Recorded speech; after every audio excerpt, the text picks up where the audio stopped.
సిద్ధవటం మండలం జ్యోతి గ్రామ పంచాయతీ ఇసుక డంపింగ్ ప్రాంతాలను కడప జిల్లా సర్వోన్నత అధికారి లోటేటి శివశంకర్ పర్యటన సందర్భంగా సిద్ధవటం మండల తహసీల్దార్ మురార్ష వలి, ఒంటిమిట్ట సర్కిల్ ఇన్స్పెక్టర్ పురుషోత్తం రాజు, మండల ఎస్ఐ పెద్ద ఓబన్న ఘన స్వాగతం పలికి పూల మొక్కలు అందించారు.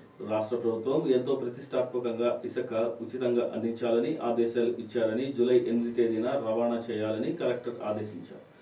లోడింగ్ ఛార్జీలు మాత్రమే తీసుకోవాలని, నాణ్యమైన ఇసుకను అందించే విధంగా చర్యలు తీసుకోవాలని కలెక్టర్ ఆదేశించారు.